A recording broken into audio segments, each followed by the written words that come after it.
Body को सबसे पहले इस आदमी ने देखा था। ये यहाँ कचरा बीनने के लिए आया था। तब उसकी नज़र अचानक से इस पायल चौधरी की कटी हुई लाश पे गिरी और घबरा के इसने कंट्रोल रूम फोन करके बता दिया। लाश तो पायल चौधरी की ही है। बड़ी बेरहमी से कत्ल किया गया। दामिनी, सर बॉडी को एग्जामिन करो, चेक करो जरा सेक्सुअल असॉल्ट तो नहीं। सर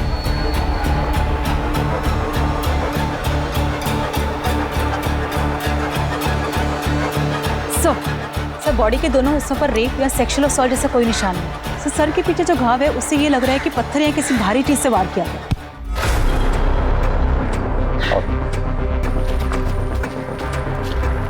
पहले भी कई बार हमें डेड बॉडीज टुकड़ों में मिली, लेकिन इस बार पता नहीं क्यों अजीब लग रहा है। बॉडी को पोस्टमार्टम के लिए भेजो। सर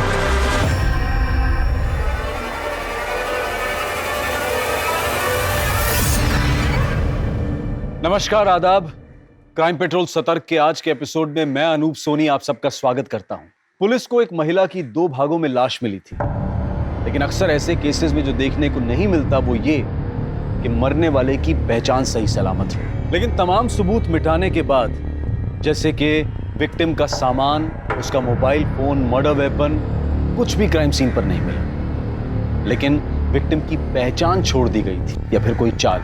जिसका कत्ल हुआ वो एक मशहूर डांसर पायल चौधरी थी, जो कि दिल्ली, यूपी और बिहार में प्राइवेट पार्टीज में, इवेंट्स में और शादी ब्याह में परफॉर्म किया करती थी। आखिर पायल को इतनी बेरहमी और इतनी दरिंदगी से किसने और क्यों मारा, इस सच को जानने की कोशिश में ये केस ऐसा घूमा कि पुलिस के लिए इसे सॉल्व करना एक बहुत बड़ा चैलेंज बन चुका था। पर सबसे पहला और अहम सवाल ये था कि एक डांसर के अलावा पायल चौधरी कौन थी और उसकी कहानी क्या थी।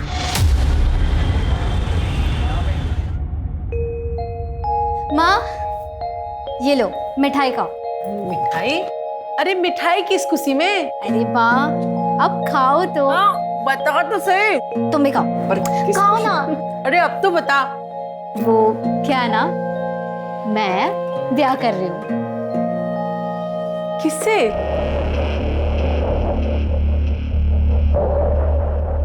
राजन शर्मा नाम है उसका। आप नहीं मिली हो माँ उससे? कुछ महीनों पहले मैं डांस इवेंट में मिली थी उससे। छोरी बुरा ना माने तो एक बात कहूँ, भले घर का लड़का थारे जैसी नाचने गाने वाली के साथ ब्याह क्यों करेगा? और यो बता, तू ब्याह करके जो घर छोड़ के चली जाएगी, हाँ? तो यो घर कौन संभालेगा? आप लोग ना जानते हो उसे। पायल का सारा काम मैं संभालती हूँ। मैं मिल चुकी हूँ उससे, अच्छा आदमी है। और नाचने वाले की गाली किसे दे रहे हो? थारी अय्याशी चलती रहे इसलिए पायल को गैर मर्दों के सामने नाचने पड़े हैं। थोड़ी शर्म करो, शर्म। क्यों काम चोरी छोड़ो और कोई काम करो। छोरी, होश की दवा कर, घनी थानेदार नहीं हो रही है। और यो बताओ, तुम दोनों जो ब्याह का फैसला कर लिया तुमने, छोरे के घर वाले से बात की, ब्याह की, राजी हैं वो लोग? वो क्या है ना, परिवार के नाम पे सिर्फ माँ है उसकी, लेकिन वो मना रहा है माँ को। पुराने ख्यालों की है तो थोड़ी दिक्कत हो रही है। थोड़ी दिक्कत ना है यो घनी दिक्कत वाली बात है। कभी ना मानेगी उसकी माँ कुछ भी।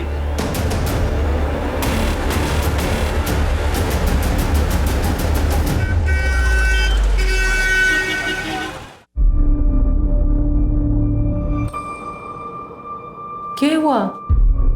माँ, राजन की माँ ने हमारी शादी से मना कर दिया।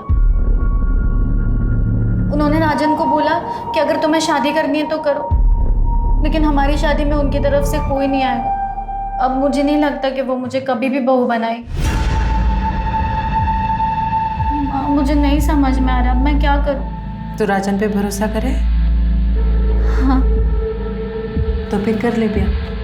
और रही माँ की बात, तो देर सवेर वो मान ही जाएगी। हमारी छोरी से ज्यादा दिन कोई नाराज रह ना सके। मेरी छोरी है इतनी अच्छी।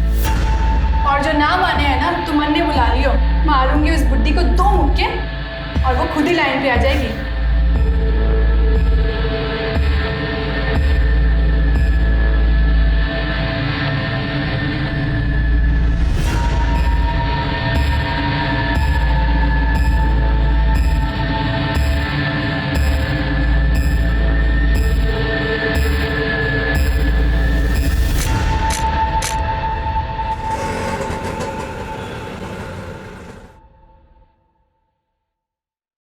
अरे आना।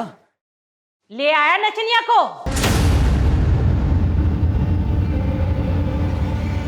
खानदान की पूरी इज्जत मिट्टी में मिला दी तूने। आज अगर तेरे बापू होते ना तो पहले इससे गोली मारते, फिर तुझे भी मार देते। अंदर तो आंदे, दरवाजे पे ही शुरू हो गई। हाँ, यहाँ तक तो आई है, अंदर भी आई जाएगी वो। और आता जाता हमारी खिल्ली उड़ाएगा। देख छोरा, बाजार की हर एक चीज ना घर नहीं लाई जाती। हे राम जी, इस बुढ़ापे में काका दिखना पड़ेगा पता नहीं है। चलो।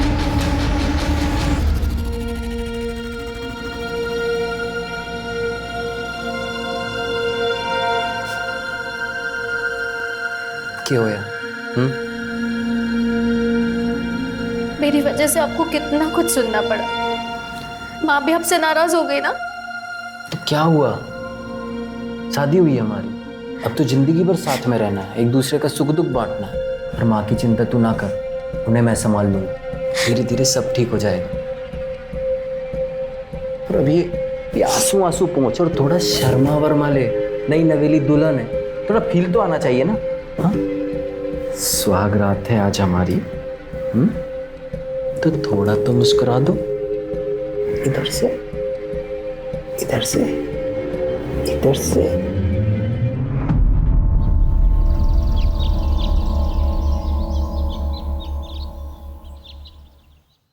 ये लीजिए आपका वॉलेट। पायल, आज मंदिर में कीर्तन है, मोहल्ले की सारी औरतें आएंगी, माँ भी जाएंगी। तुम भी चले जाना, माँ को अच्छा लगेगा। लेकिन राजन, मैं कैसे जा सकती हूँ? मेरा तो शाम को इवेंट है, मैं इवेंट नहीं कैंसिल कर सकती। इवेंट में जाना माँ को खुश रखने से ज्यादा जरूरी है क्या? ये कैसी बात कर रहे हो तुम? तुम्हें तो शुरू से पता है ना कि मैं डांसर हूँ। तुम खुद मेरे डांस के फैन थे। सोचो, अगर तुम्हारा डांस का प्रोग्राम होता और मैं कैंसिल करती तो तुम्हें कैसा लगता? पता था तुम डांसर। तब की बात और थी, तब हमारी शादी ना हुई थी। शादी और मेरे काम का क्या लेना देना है? मेरा काम है राजन। ठीक है, जो करना है कर। लेकिन मेरी बात तो सुनो।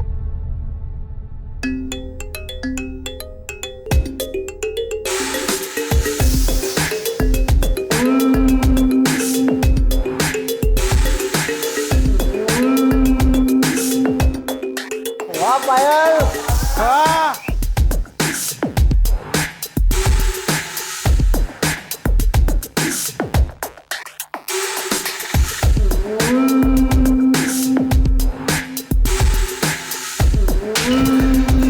चल निकल यहाँ से। अच्छा, तो ठीक है ना? हाँ दीदी।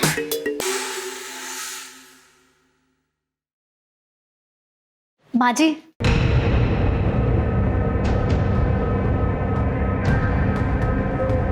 मैं ना आपके लिए मन से तोहफा लाई हूँ, आपको बहुत अच्छा लगेगा। मनने नहीं चाहिए, जो लेता होगा ना उसे जाकर दे। आप देखिए, आपको बहुत अच्छा लगेगा, सच में। एक बार देखिए। मैंने कहा ना मुझे नहीं चाहिए। तारी हराम की कमाई मनने नहीं चाहिए।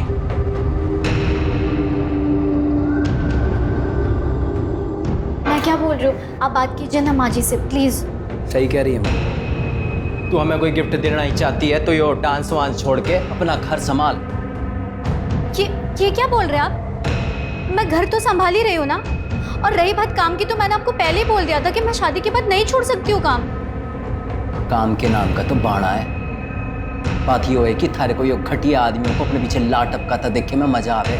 उनकी गंदी असली बातें सुनना पसंद है थारे को। खुशी होती है तारे को कि इतने सारे लोग थारे पीछे पागल हो रखे हैं। समझ नहीं आता कि मन में।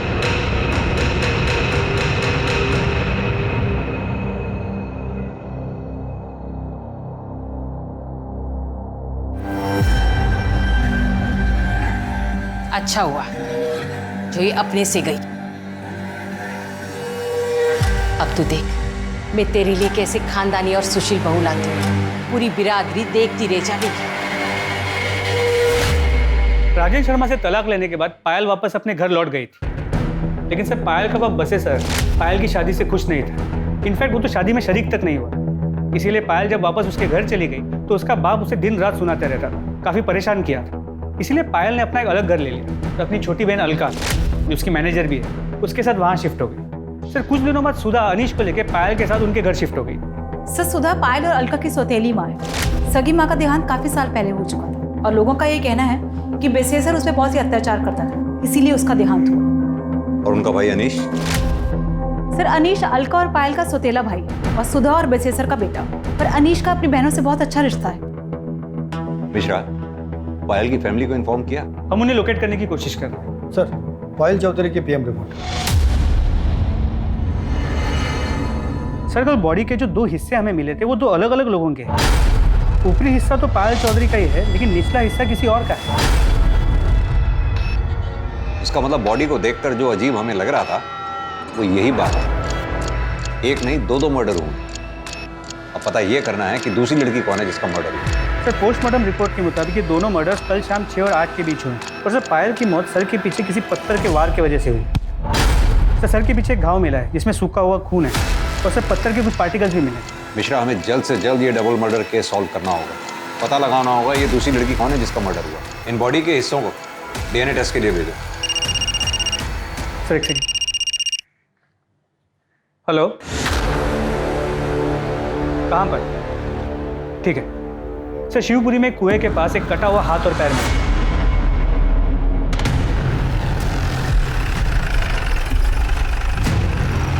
सर यहाँ सिर्फ ये हाथ और एक पैर मिला है, बाकी बॉडी पार्ट्स के लिए हम लोग आसपास चेक कर रहे हैं। हाथ पैर देख के तो यही लग रहा है ये किसी औरत के हैं। इन्हें पोस्टमार्टम के लिए भिजवाओ। आसपास अच्छी तरह से सर्च करो, शायद फेंकने वाले का कुछ सुराग हो। सर जमीन तुम इस पार्ट को चेक करो। हेलो, ठीक है मुझे एड्रेस मैसेज कर दो। सर पायल चौधरी का एड्रेस मिल गया।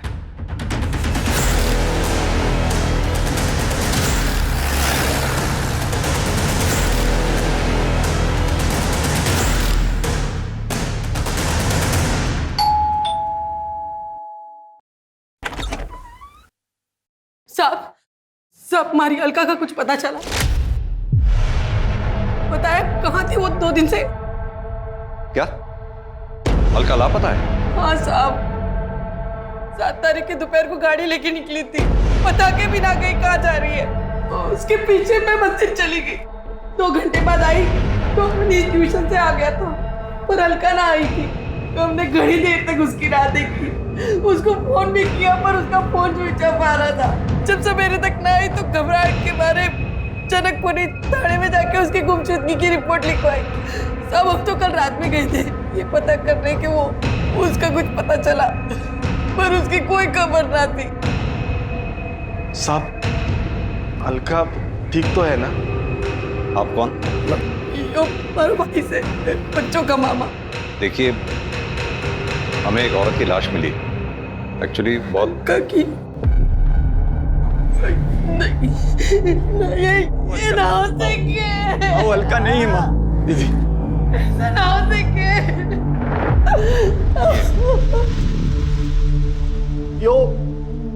ये तो पायल है।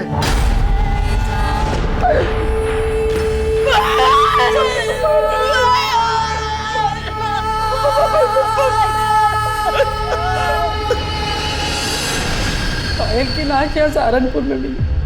साहब ऐसा कैसे हो सकता है? वो तो मुजफ्फरनगर गई है, 7 तारीख को उसका प्रोग्राम था वहाँ। आज तो वो वापस आने वाली थी, हम उसकी राह देख रहे थे, पर वो हमेशा के लिए हमें छोड़कर चली गई। देखिए मैं जानता हूँ कि हालात काफी नाजुक हैं, लेकिन फिर भी बस इतना जानना चाहता हूँ कि पायल का क्या कभी किसी से कोई झगड़ा हुआ था या कोई दुश्मनी थी? सब दुश्मनी क्या होगी ऐसी नेक चोरी की, पर आजकल शाम के साथ घने झगड़े होते थे उसके। शाम कौन? श्याम तिवारी।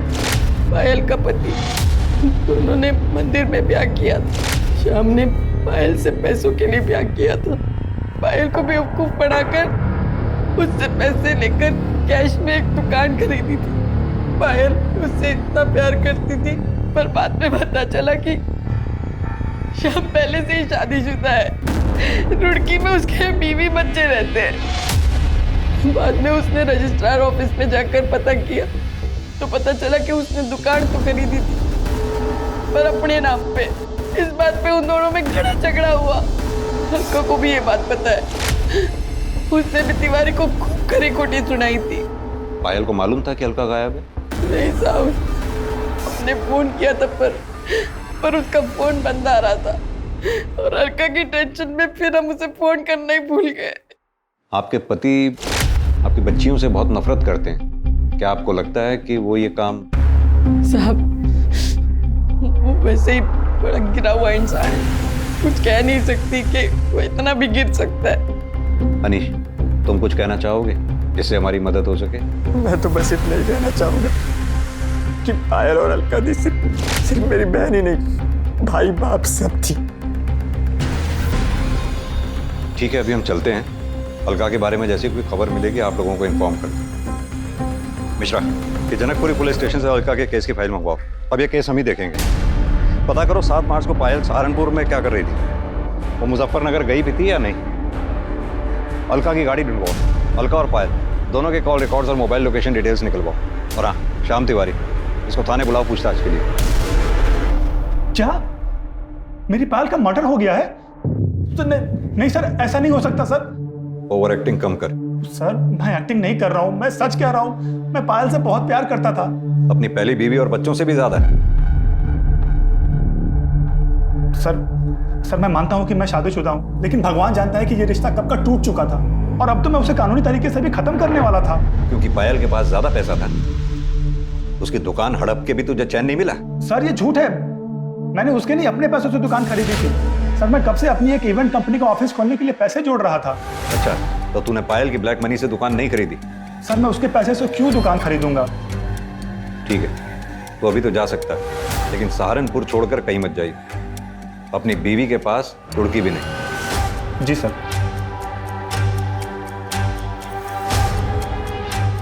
मिश्रा, पता करो ये श्याम तिवारी ने जो कहानी सुनाई है इसमें कितनी सच्चाई है। इसके call record, mobile location detail सब निकलवाओ।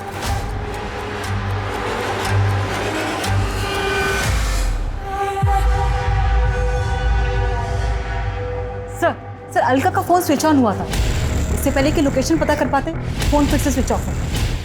दामिनी, अलका के फोन पे नजर रखो। सर, जैसे भी हो सकता है वो मुसीबत में हो, तो शायद हम उसे बचा पाएं। राइट सर, मुझे नहीं लगता हम अलका को बचा पाएंगे। क्यों? सर, बॉडी के जो 2 हिस्से मिले थे, ये उनकी डीएनए रिपोर्ट। इसका मतलब तो निचले पार्ट का डीएनए 50% पायल की बॉडी से मैच करता है। तो यानी वो बॉडी अलका की है? सर, रिपोर्ट से तो यही लगा। मिश्रा, एक काम करो, कुएं के पास से जो हमें हाथ पैर के टुकड़े मिले उनका डीएनए से मैच करके देखो। सर। हेलो, कहाँ? ठीक है सर, रेलवे ट्रैक के पास एक औरत का सर कटा हुआ मिला। वो उसकी पिक्चर अभी भेज रहा है। आ गई सर, ये तो अलका चौधरी है। मिश्रा, इस सर का डीएनए जंगल से मिले बॉडी के टुकड़ों से मैच करके देखो। जिसने भी ये काम किया बहुत ही शातिर खिलाड़ी है, बड़ी बेरहमी से मारा है।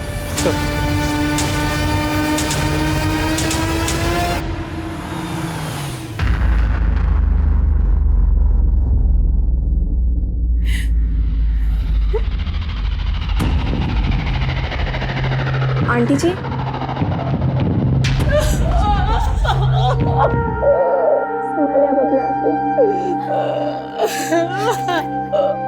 आंटी जी, मुझे तो अभी भी यकीन नहीं हो रहा है कि पायल दीदी और अलका दीदी के साथ इतना सब कुछ हो गया। कितनी बुरी मौत मारा उन दोनों को।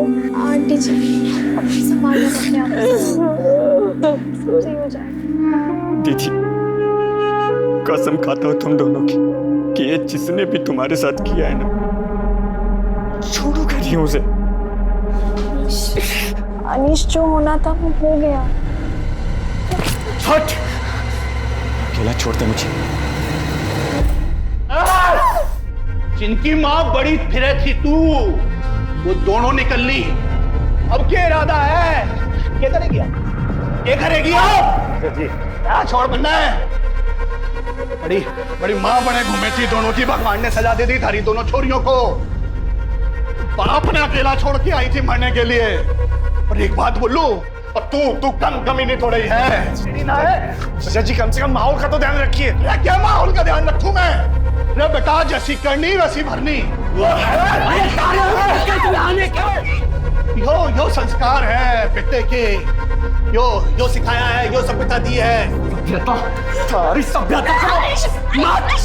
अरे तू बाप ना है, बाप के नाम पे शराब है शराब। अरे थारे बचपन में पूरा परिवार बर्बाद हो गया।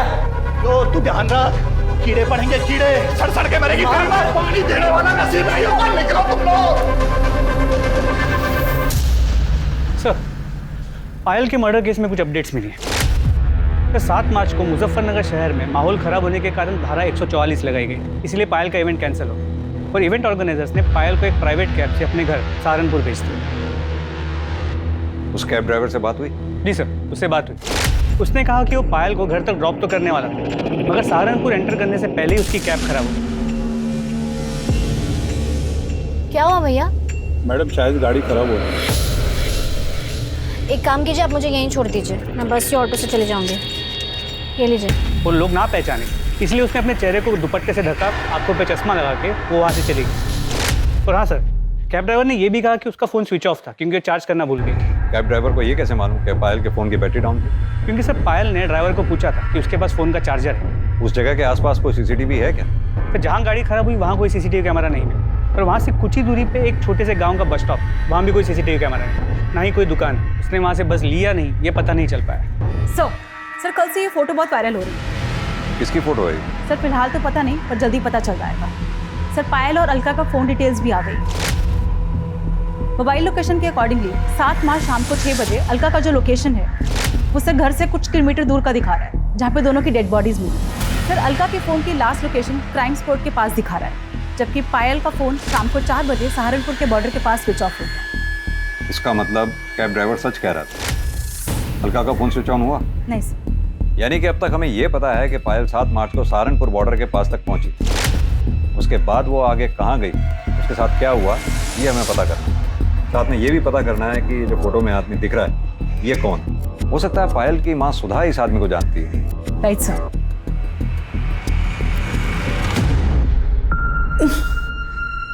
ये तो रतन सेठ है, मैं तो इसे घना भला आदमी समझती हूँ। पायल ने घना काम किया है इनके लिए, पर उसने कभी बताया ना कि ये इतना घिनौना काम भी कर सके।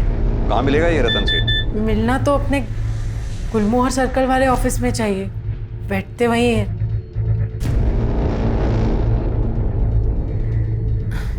गर्लफ्रेंड से बात करें। गर्लफ्रेंड भी है तुम्हारी? जी। जूही। बचपन से ही घना प्यार करें एक दूसरे को। सेठ घनश्याम ठाकुर जी ने कहा है कि जैसे ही सही समय आएगा दोनों का ब्याह कर देंगे। ठीक है।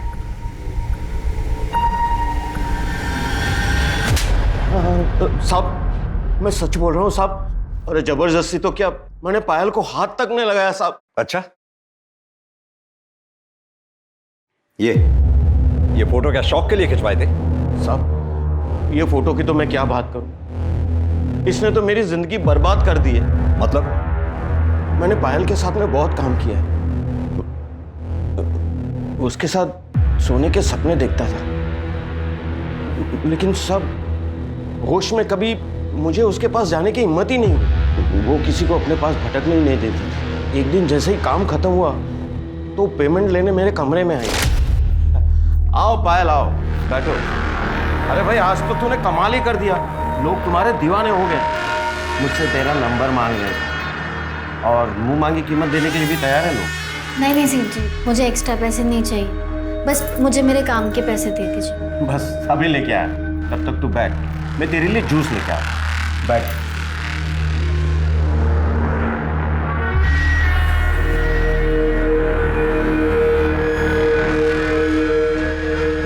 ये लो जूस पियो। अकाउंटेंट तुम्हारे पैसे लेकर आते ही है।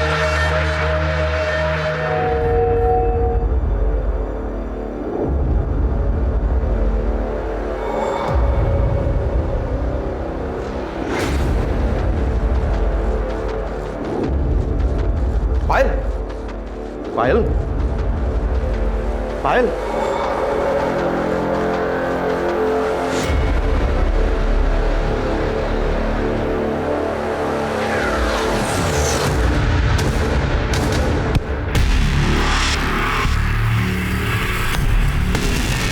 जब मुझे होश आया तो मैं बिना कपड़ों के अपने बेड पे पड़ा था। पायल आसपास कहीं नजर नहीं आ रही, तो मैं डर गया कि कहीं वो किसी को बता तो नहीं देगी, पुलिस में तो नहीं चली जाएगी। साहब, फिर मैंने अपना फोन देखा तो देखा कि उसमें ये फोटो भी थी और एक मैसेज भी था कि 2 लाख रुपया दे दो वरना ये फोटो पुलिस के पास चली जाएगी। किसने भेजा था वो मैसेज और फोटो? साहब, अलका ने। उसी ने मेरे सर पे मारा था जिसके वजह से मैं बेहोश हो गया। अब तक 15 लाख रुपया ले चुकी है सर इस फोटो के ऊपर। अब और पैसे ना देने पड़े इसलिए अलका को मार दिया। पायल के साथ सोने का ख्वाब पूरा नहीं हुआ, पायल को मार दिया। यही सच्चाई है ना? नहीं सर, नहीं सर, मैंने ऐसा कुछ नहीं किया। मैं किसी को क्या मारूंगा, मैं तो एक शरीफ आदमी हूँ। मिश्रा, इसे तब तक रखो जब तक ये केस सॉल्व ना हो जाए। इसके call records, mobile location detail सब निकलवाओ। अच्छी तरह से तोड़ाई करो इसकी। नहीं सर, अरे सर। डीएनए रिपोर्ट से यह साबित हो गया कि कुएं में मिला पैर पायल का था, हाथ और रेलवे पटरी के पास मिला सर अलका के शरीर के हिस्से थे। पुलिस के पास इस केस से जुड़ी कई जानकारियां थी, लेकिन फिर भी ये केस अनसुलझा था। और तभी अलका का फोन स्विच ऑन हुआ और पुलिस उस तक पहुंचने में कामयाब हुई जिसके पास अलका का फोन था। ये एक 15-16 साल का लड़का था जिसे अलका का फोन उस खेत से कुछ ही दूरी पर मिला था जहां दोनों बहनों की लाश मिली थी। इसी ने पायल और रतन की फोटो को अपने दोस्तों को भेजा था और फिर उन दोस्तों ने इस फोटो को आगे भेजकर वायरल किया। अलका के फोन की स्कैनिंग के बाद यह साफ हो गया कि रतन सच बोल रहा है। फोटो और मैसेज अलका ने ही भेजे थे और वो रतन को ब्लैकमेल कर रही थी। लेकिन तब भी इससे यह साबित नहीं होता कि रतन ने अलका और पायल का कत्ल नहीं किया था, बल्कि शक अब और गहरा हो चुका। लेकिन यह साफ था कि दोनों बहनों का कत्ल एक ही समय एक ही जगह पर किया गया था, लेकिन उनके शरीर के हिस्से पुलिस को कंफ्यूज करने के लिए अलग अलग जगह फेंक दिए गए थे। 2 जवान लड़कियों का कत्ल करके उनके शरीर के टुकड़े करना इतना आसान काम नहीं था। लेकिन सवाल यह था कि ये किया किसने था? श्याम, रतन या फिर कोई और था इन दिल दहला देने वाली दर्दनाक हत्याओं के पीछे? सर, अलका की कार सहारनपुर के बाहर हरियाणा बॉर्डर के पास मिली है, जहां उसे स्क्रैप करने के लिए छुपाया गया था। मतलब जिसका भी एक काम है, काफी शातिर है, नहीं चाहता था कि गाड़ी हमें मिले। गाड़ी फॉरेंसिक के लिए भेजो। जी सर। रतन सेठ के स्टेटमेंट को क्रॉस वेरीफाई किया? जी सर। जैसे उसने बयान दिया था 6 से 8 मार्च के बीच वो दिल्ली में कॉन्फ्रेंस के लिए गया हुआ था। उस दौरान उसकी मोबाइल की लोकेशन भी दिल्ली की है और कॉन्फ्रेंस में आए कुछ लोगों को मैंने ट्रैक किया, उनसे बात की। उन्होंने कंफर्म किया कि उस दौरान रतन कॉन्फ्रेंस में ही था। हो सकता है उसने ये काम सुपारी देकर करवाया हो। सर पॉसिबल तो है, लेकिन उसके कॉल रिकॉर्ड से ऐसी कोई बात सामने नहीं आई।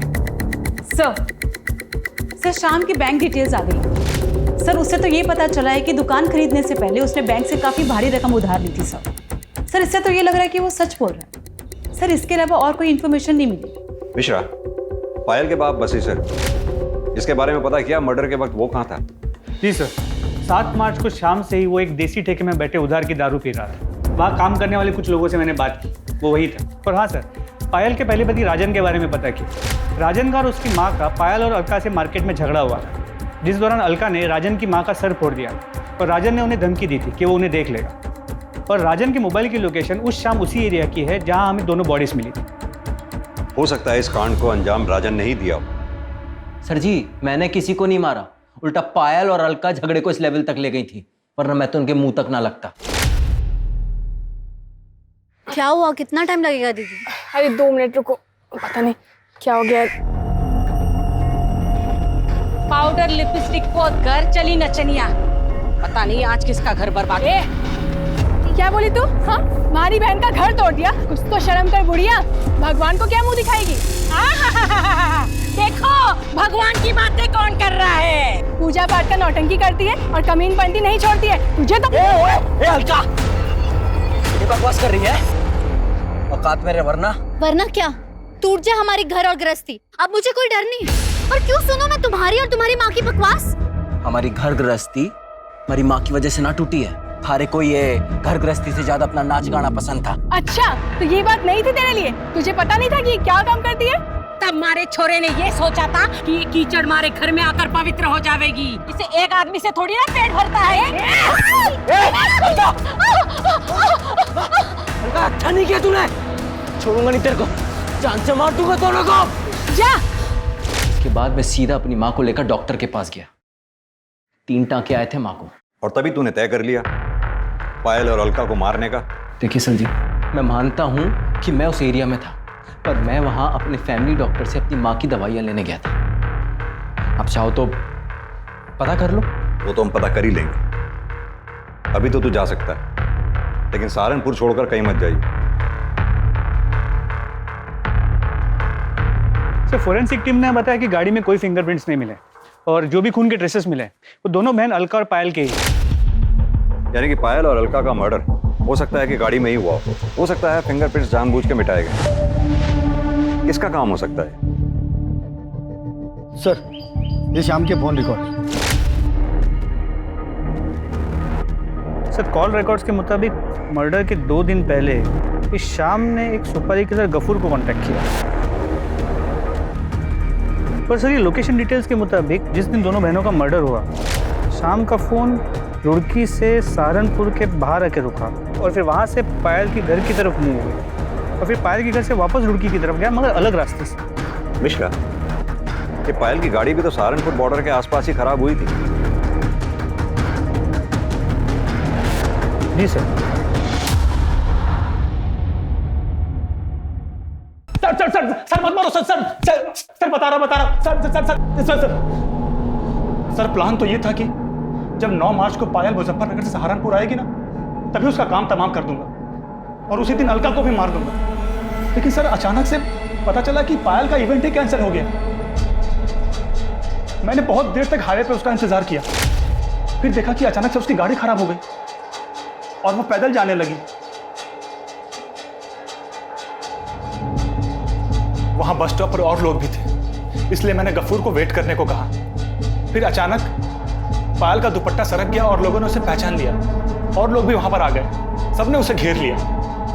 क्या करें अब? फिर एक लड़का मोटरसाइकिल पर आया और पायल उसके साथ चली गई।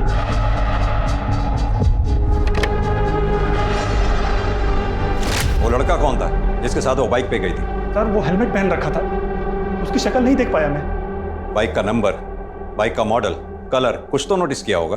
सर, मैं तो उसको मारने के चक्कर में गया था, इतना ध्यान ही नहीं गया मेरा। कहानी सुना रहा है तू हमें? सर, मैं सच कह रहा हूं, मैं उसके पीछे तक भी गया था, काफी देर तक उसका पीछा किया।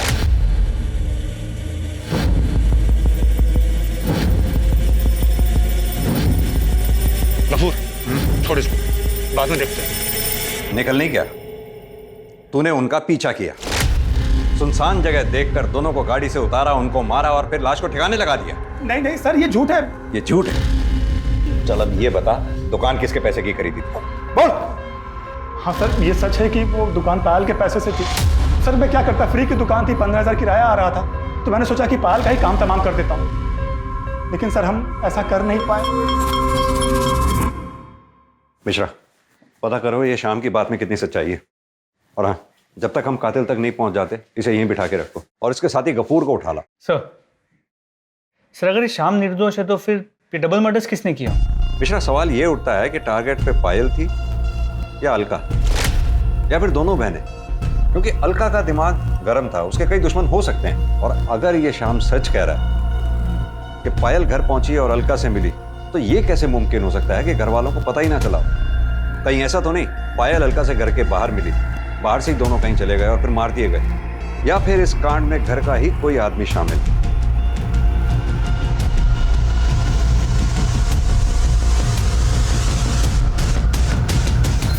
तो श्याम तिवारी सही कह रहा था, अलका के एक नहीं कई दुश्मन।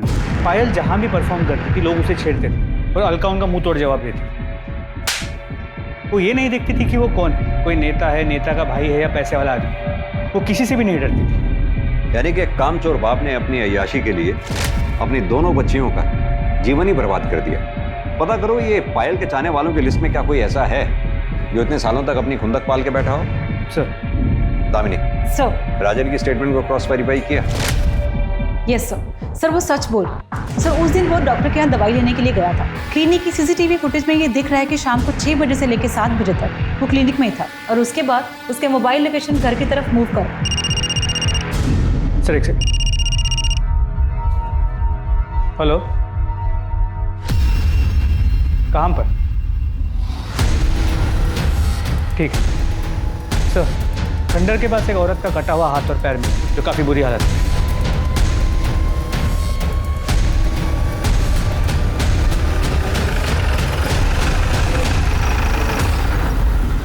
पायल की बॉडी का ऊपरी हिस्सा और अलका की बॉडी का निचला हिस्सा हमें यहाँ मिला। इसका मतलब दोनों बहनों को यहाँ गाड़ी से उतारा गया और मारा गया। जाहिर सी बात है ये स्पॉट उनके घर के रास्ते में ही पड़ता है।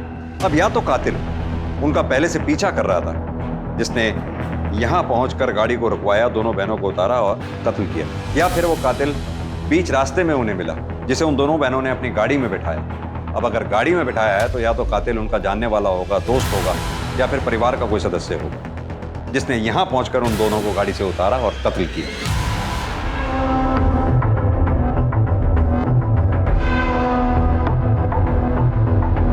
सर, अनीश अभी घर से बाहर निकला है। मैं पीछा कर रहा हूँ सर।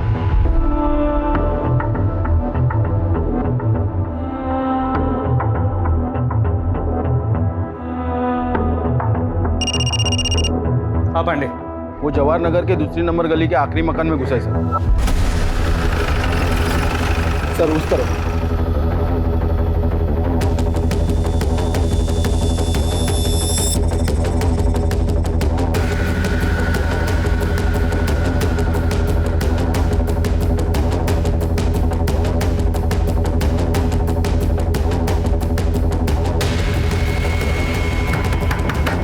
अनीश, हमें पता है तुम अंदर हो, चुपचाप बाहर आ जाओ।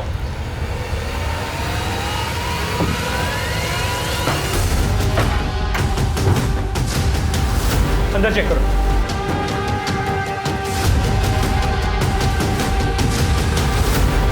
सर अंदर कोई नहीं है।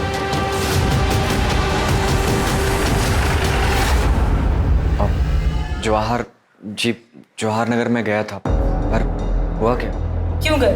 अब पढ़ाई करने गया था मैं। वो मेरा वहाँ दोस्त रहता है ना, तो आता जाता। तो एक बात बता, जब तू वहाँ से निकला हमें दिखाई क्यों नहीं दिया? मतलब तूने मुझे बताया क्यों नहीं तू वहाँ गया था? नहीं माँ, मैं तो आपको बताने ही वाला था, पर आप सोई हुई थी तो इसलिए मैं। दोस्त का नाम क्या? रवि चौरसिया। अचानक पूरा केस घूम गया। इन्वेस्टिगेशन के प्राइम सस्पेक्ट अनीश और उसका दोस्त रवि चौरसिया बन चुके थे। अनीश के कॉल डिटेल्स और मोबाइल लोकेशन से यह साफ हो गया कि अनीश अक्सर अपने दोस्त रवि चौरसिया के घर जाता था और दोनों रोज बात करते थे। लेकिन रवि की मोबाइल लोकेशन ने उसे बड़ा सस्पेक्ट बना दिया था। रवि के इर्द गिर्द सब कुछ संदिग्ध, जैसे कि उस शाम जब अनीश रवि के घर पहुंचा था तब रवि की मोबाइल लोकेशन के मुताबिक वो घर पर ही था। उसके बाद से रवि का मोबाइल फोन स्विच ऑफ आ रहा था और वो गायब था। इतना ही नहीं, उसका मोबाइल फोन उस बस स्टैंड पर भी मौजूद था जहां से पायल ने लिफ्ट ली थी। और बस स्टैंड पर लोगों के पहचाने जाने के बाद यह तय हो गया कि रवि ही वो लड़का था जिसने 7 मार्च की शाम को पायल को अपनी मोटरसाइकिल पर लिफ्ट दी थी और उसे घर छोड़ा था। वो रवि ही था जिसने 7 मार्च की शाम को अलका और पायल को जिंदा देखा था। इन सभी जानकारियों के बाद पुलिस को लगने लगा था कि पायल और अलका के कत्ल में अनीश और रवि का हाथ हो सकता है। इस केस को हल करने के लिए रवि अब एक अहम कड़ी था। पुलिस रवि के फोन पर नजरें गड़ाए हुए थी और जैसे ही फोन ऑन हुआ पुलिस ने बिना देरी किए रवि को उठा लिया। मैं और रवि, हम दोनों एक दूसरे से बहुत प्यार करते हैं। जूही से हमारा कोई वास्ता नहीं सर। सर मैं अनीश को पहली बार पायल दीदी और राजन की शादी में मिला था सर, और अनीश को देखते ही मुझे इससे प्यार हो गया था सर। सर मुझे लड़के पसंद है, ये मुझे तब पता चला जब मैं रवि से मिला। पर मुझे ये भी पता था सर कि कुछ भी हो जाए मेरी माँ जूही से ही शादी करा के रहेगी। रवि से झगड़ा होता था, माँ को लगता था कि मुझे जूही से झगड़ा हुआ और माँ उसे मनाने को बोलती थी। और सर मुझे समझ में नहीं आता था कि मैं माँ को अपने रिश्ते के बारे में कैसे बताऊँ। 7 मार्च को क्या हुआ था? पायल तुम्हें कहाँ मिली? सर मैं अपने एक रिश्तेदार को बस स्टॉप पर छोड़ने गया था, तो मैंने रास्ते में देखा कि कुछ लोगों ने पायल दीदी को घेरा हुआ है सर। तो मैंने दीदी को बोला कि आओ मैं आपको घर छोड़ देता हूँ, और मैंने अपनी बाइक पे उन्हें घर छोड़ दिया था सर। सर मेरे पास ना पायल दीदी का बैग रह गया था बाइक, मैंने सोचा मैं वापस कर देता। जैसे ही मैं उनके घर के पास पहुँचा तो मैंने देखा वो कार में कहीं बैठकर जा रही थी, और फिर मैंने उनका पीछा किया।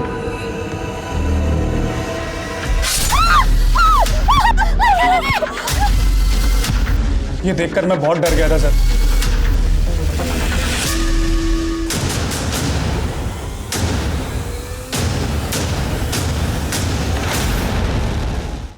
क्यों मारा उन दोनों को? मैंने सोच लिया था कि मैं उस लड़का को जिंदा ना छोड़ूं। फिर पायल 2 दिन के लिए बाहर गई थी, यही मौका था। हमने सोचा कि बहाने से उसे मंदिर ले जाते हैं और वहीं मार देते हैं, पर फिर पायल वापस आ गई। अरे पायल, शुक्र है भगवान का तू आ गई।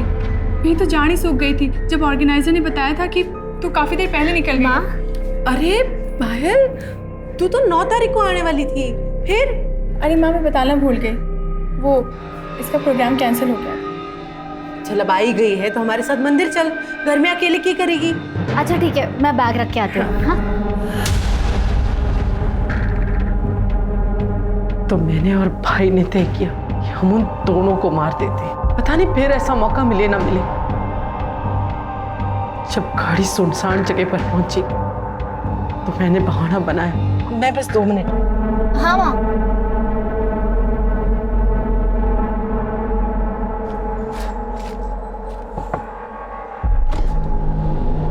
अरे मामा जी आप? का तो काम हो गया, अब उस रवि को ठिकाने लगाना पड़ेगा। जी पहले इनकी बॉडी को ठिकाने लगाते हैं। मैंने अलका की बात सुन ली थी। वो अनीश और रवि को भगाने की तैयारी कर रही थी, जहाँ वो अपनी मर्जी से रह सके। जूही और अनीश के ब्याह के कितने सारे सपने देखे थे मैं। वो अलका और एक छोरी की बुद्धि भ्रष्ट करने पर तुली हुई थी।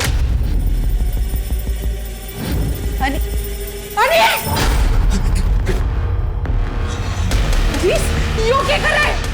हाँ? इतनी सुथरी गर्लफ्रेंड है थारी, फिर यो? माँ हमारी गर्लफ्रेंड ना है। हाँ आंटी आप। तू तो रहने दे सुनने सुनाने की बातें। निकल निकल। माँ इतना हल्ला क्यों मचा रही है? गलत क्या है इसमें? अनीश अगर इसमें खुश है तो इसे खुश रहने दे। तू इसकी तरफदारी कर रही है? अच्छा अब समझी। थारे को ये सब पहले से मालूम था। यो थारा दोस्त। अरे तूने इतना भी ना सोचा कि अपने दोस्त के खातिर अपने भाई की जिंदगी खराब कर रही है? माँ इतना नाटक करने की ना जरूरत ना है, सब समझ रही हूँ मैं।